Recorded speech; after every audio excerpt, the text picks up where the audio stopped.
Hello दोस्तों, दागोल में आपका स्वागत है। मैं बबलू कुमार आप लोगों के बीच। दोस्तों आज हम लोग साइंस का प्रैक्टिस सेट करने वाले हैं जो 25 प्रश्नों का होगा। तो दोस्तों अभी जो है हम लोग का ग्रुप डी का एग्ज़ाम डेट आ चुका है।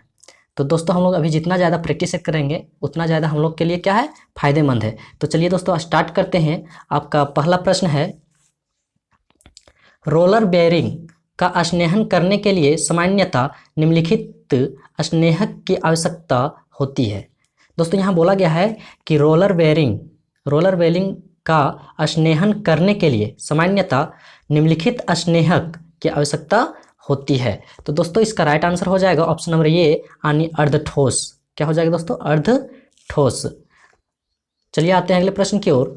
दोस्तों आपका अगला प्रश्न है, पिट्यूटरी ग्रंथि की पक्षपाली से निकलने वाला हार्मोन है। दोस्तों यहाँ पिट्यूटरी ग्रंथि जो है उसके पक्षपाली से निकलने वाला हार्मोन है। तो दोस्तों यह जो हार्मोन है ये है वासोप्रोटीन। क्या है दोस्तों? वासोप्रोटीन यानी ऑप्शन नंबर बी इसका राइट आंसर हो जाएगा, वासोप्रोटीन। दोस्तों अगर वीडियो अच्छा लगेगा तो वीडियो को एक लाइक और चैनल को सब्सक्राइब कर दें। तो चलिए अगला प्रश्न। आपका अगला प्रश्न है, इनमें से किस उपकरण से विद्युत धारा मापा जाता है? दोस्तों इनमें से किस उपकरण से विद्युत धारा मापा जाता है? दोस्तों विद्युत धारा जो मापा जाता है किससे मापा जाता है? अमीटर से, यानी ऑप्शन नंबर बी इसका राइट आंसर हो जाएगा, अमीटर। चलिए आते हैं अगले प्रश्न की ओर। और आपका अगला प्रश्न है, दो तंत्रिका कोशिकाओं के संगम को क्या कहते हैं? दोस्तों दो कोशिकाओं के संगम को क्या कहते हैं? तो दोस्तों इसको कहते हैं सिनेप्स। क्या कहते हैं दोस्तों? सिनेप्स यानी अंतग्रथन, यानी ऑप्शन नंबर डी इसका राइट आंसर हो जाएगा, सिनेप्स। चलिए आते हैं अगले प्रश्न की ओर।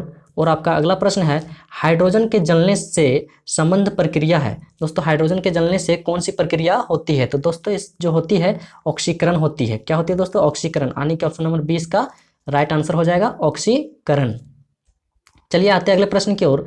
और आपका अगला प्रश्न है, किसी 2 किलोग्राम द्रव्यमान की गेंद 8 मीटर प्रति सेकंड स्क्वायर का त्वरण उत्पन्न करने के लिए कितने बल की आवश्यकता होती है? दोस्तों हम लोग को क्या निकालने बोला है? बल। तो दोस्तों बल बराबर फॉर्मूला होता है मास इंटू एक्सेलरेशन। ठीक है, तो मास दिया है दोस्तों 2 किलोग्राम और एक्सेलरेशन दोस्तों आने की त्वरण दिया हुआ है 8। तो दोस्तों 8 दूना कितना होता है? 16। तो दोस्तों 16 न्यूटन जो है क्या आ गया इसका राइट आंसर, यानी कि ऑप्शन नंबर ये इसका राइट आंसर है, 16 न्यूटन। चलिए आते हैं अगले प्रश्न की ओर। और आपका अगला प्रश्न है, पाचन क्रिया में प्रोटीन निम्नलिखित में से किस पदार्थ में बदल जाते हैं? दोस्तों यहाँ बोला गया है कि पाचन क्रिया जब होता है तो प्रोटीन किस में बदल जाता है? तो दोस्तों जो प्रोटीन है वो बदल जाता है किसमें? एमिनो अम्ल में, यानी ऑप्शन नंबर सी इसका राइट आंसर हो जाएगा, एमिनो अम्ल। चलिए आते हैं अगले प्रश्न की ओर। और आपका अगला प्रश्न है, क्लोरोफ्लोरोकार्बन। दोस्तों क्लोरोफ्लोरोकार्बन यानी CFC में इनमें प्रयोग नहीं होता है। दोस्तों इनमें CFC प्रयोग नहीं होता है। तो दोस्तों ये जो है आपका ऑप्शन नंबर 20 का राइट आंसर हो जाएगा, मिक्सचर और चक्की में। दोस्तों मिक्सचर और चक्की में CFC का प्रयोग नहीं होता है। चलिए आते हैं अगले प्रश्न की ओर। और आपका अगला प्रश्न है, निम्न में से कौन सा माध्यम के घनत्व में किसी ध्वनि तरंग के एक संपूर्ण दोलन में लगने वाला समय है? दोस्तों जो संपूर्ण दोलन लगता है उस समय को हम लोग क्या कहते हैं? दोस्तों उस समय को कहते हैं आवर्तकाल। क्या कहते हैं दोस्तों? आवर्तकाल, यानी ऑप्शन नंबर ये इसका राइट आंसर हो जाएगा, आवर्तकाल।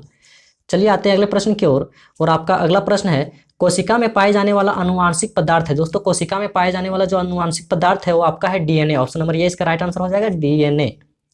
चलिए आते हैं अगले प्रश्न की ओर। और आपका अगला प्रश्न है, ऊष्मा संचरण की कौन सी विधि में माध्यम की आवश्यकता नहीं होती? दोस्तों ऊष्मा संचरण की कौन सी विधि है जिसमें माध्यम की आवश्यकता नहीं होती है? तो दोस्तों ये संवहन में माध्यम की आवश्यकता नहीं होती, यानी ऑप्शन नंबर सी इसका राइट आंसर हो जाएगा, संवहन। चलिए आते हैं अगले प्रश्न की ओर।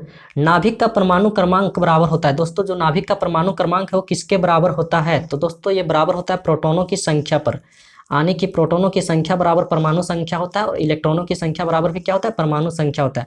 यानी प्रोटॉनों की संख्या बराबर होता है इलेक्ट्रॉनों की संख्या बराबर होता है परमाणु क्रमांक।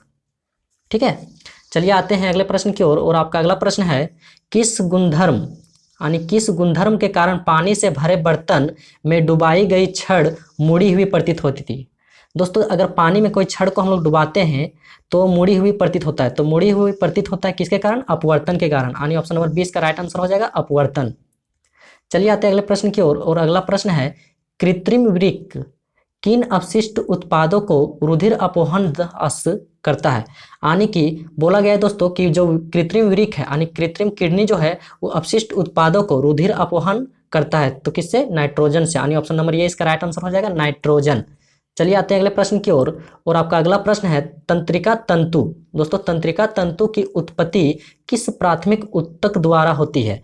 दोस्तों तंत्रिका तंतु की जो उत्पत्ति है किस प्राथमिक ऊतक द्वारा होती है? तो दोस्तों ये होता है इंडोडर्म से, यानी ऑप्शन नंबर सी इसका राइट आंसर हो जाएगा, इंडोडर्म।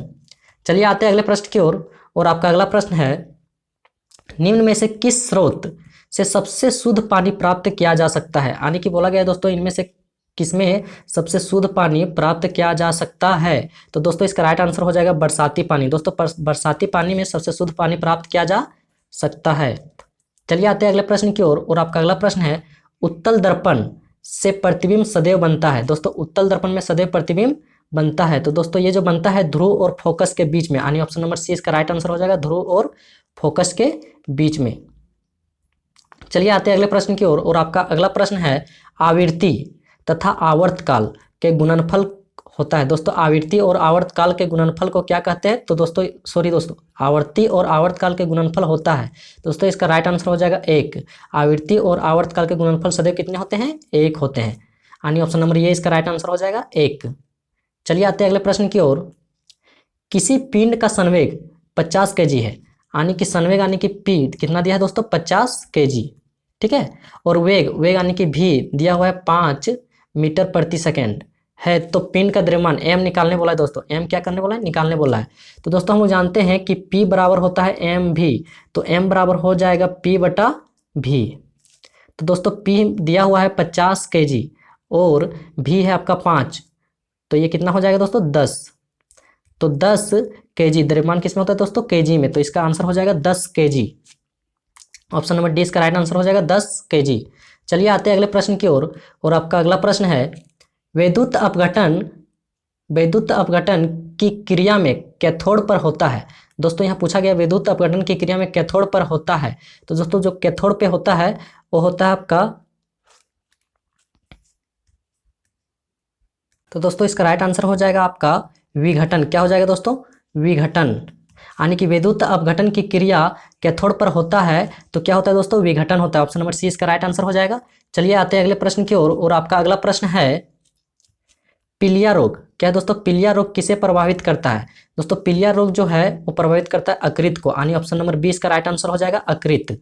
चलिए आते हैं अगले प्रश्न की ओर, और आपका अगला प्रश्न है अनुप्रस्थ तरंगे किस माध्यम से उत्पन्न की जा सकती है? दोस्तों अनुप्रस्थ तरंगे जो है किस माध्यम से उत्पन्न की जा सकती है? तो दोस्तों इसका राइट आंसर हो जाएगा ऑप्शन नंबर बी, यानी सिर्फ ठोस में। दोस्तों अनुप्रस्थ तरंग जो है सिर्फ ठोस में उत्पन्न की जा सकती है। चलिए आते हैं अगले प्रश्न की ओर। अगला प्रश्न है आपका कोशिका में पाया जाता है। दोस्तों कोशिका में पाया जाता है, तो दोस्तों कोशिका में पाया जाता है, कोशिका भित्ति भी पाया जाता है, लवक भी पाया जाता है और रिक्तिका भी पाया जाता है, यानी कि इनमें से सभी। ऑप्शन नंबर डी इसका राइट आंसर हो जाएगा, इनमें से सभी। चलिए आते हैं अगले प्रश्न की ओर, और दोस्तों ये आपका प्रैक्टिस सेट का लास्ट प्रश्न है निम्न में से अदिश राशि नहीं है। दोस्तों यहाँ बोला गया है कि इनमें से कौन अदिश राशि नहीं है, यानी कि सदिश राशि है, ठीक है ना दोस्तों। बोला गया है निम्न में से अदिश राशि नहीं है, जो सदिश राशि है। तो दोस्तों ये जो बल है आपका कौन सी राशि है? सदिश राशि है। बल कौन सी राशि है दोस्तों? सदिश राशि है। तो आने ऑप्शन नंबर 20 का राइट आंसर हो जाएगा बल। दोस्तों अगर वीडियो अच्छा लगा है तो वीडियो को एक लाइक शेयर और सब्सक्राइब कर दें। चलिए मिलते हैं अब अगले वीडियो पे, तब तक के लिए बाय बाय।